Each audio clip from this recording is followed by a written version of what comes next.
Hello everyone. Today we are going to discuss Bill of Exchange as a negotiable instrument.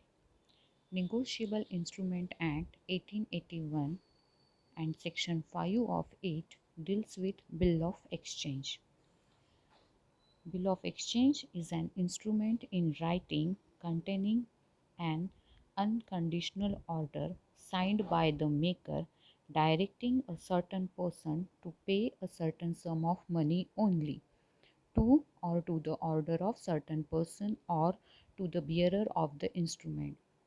Basically, there are three parties to the bill, namely drawer, drawee, and payee. So, under Bill of Exchange, there are three parties: drawer, who is called as maker of Bill of Exchange. He is the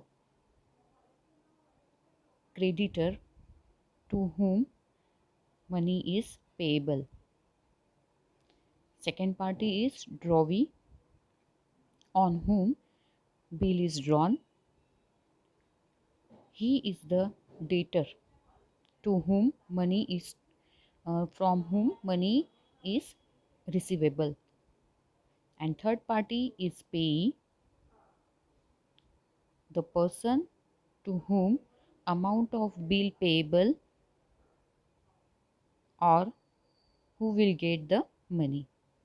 So under Bill of Exchange, basically three parties are there: drawer, that is maker of bill; drawee, on whom bill is drawn; and payee, who will receive the money.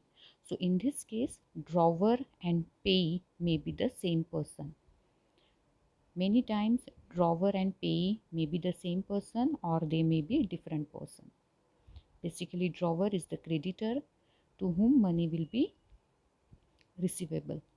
So drawer, that is creditor, will draw a bill on debtor, making him an order and directing him to pay a certain sum of money to drawer himself or to any person as directed by the drawer. So, under Bill of Exchange, drawer makes an order to the drawee to pay particular sum of money to drawer himself or to any other person as per the order of the drawer. So, here Bill of Exchange is instrument in writing which contains unconditional order. Such instrument must be signed by the creditor, that is drawer, and it includes an order, that is a direction, which will be given by the creditor to the drawee to pay certain sum of money. Okay, so now we are going to discuss features or essentials of Bill of Exchange. So one of the most important feature is that Bill of Exchange must be in writing. A bill of exchange must be in writing, and the method of writing includes printing and typewritten.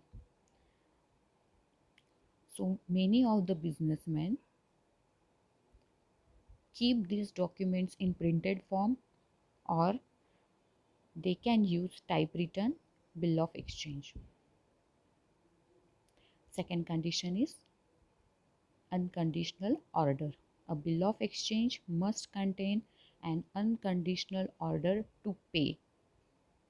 That means order given by creditor to the debtor should be unconditional.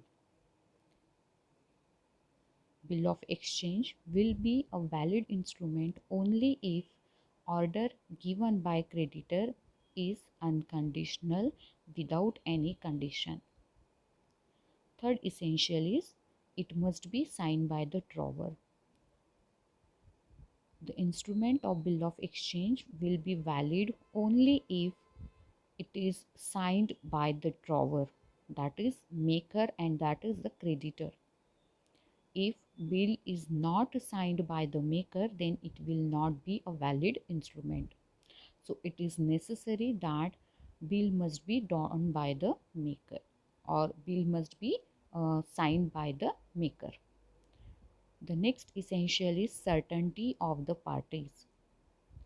As we have seen earlier, that there are three parties um, in the in this instrument. So the drawer, drawee, and payee should be specified particularly, certainly in the instrument. The name of the parties, their address should be properly mentioned in the instrument. Next one is certain sum of money. Sum of money payable against bill of exchange must be certain and capable of making certain. If there is any ambiguity, confusion, or we can say doubt regarding the sum of money, then the instrument will not be a valid instrument. So in order to be a valid instrument, bill of exchange must contain a certain fixed amount of money. We can say 5,000, 3,000, 2,000, whatever it is, but there should be a certain sum of money. Creditor cannot order drawee to pay any uncertain amount through bill of exchange.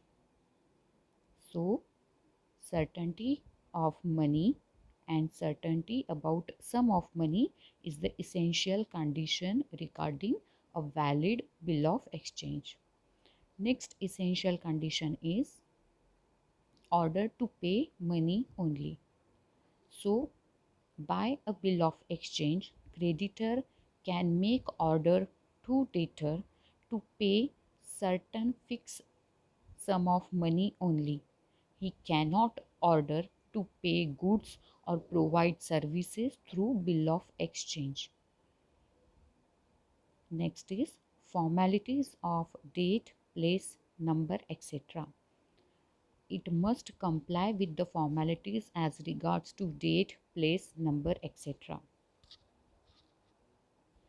A bill of exchange will be valid only if it contains a proper date and place. Next essential is duly stamped. A bill of exchange must bear necessary stamp as per Indian Stamp Act. So as per the provisions of Indian Stamp Act, a bill of exchange must bear necessary stamp duty. As we have discussed earlier, that under promissory note there is a promise and it is made by debtor to the creditor, and under bill of exchange creditor makes an order to debtor to pay certain sum of money on particular date. So with this, here we conclude our today's topic. Thank you.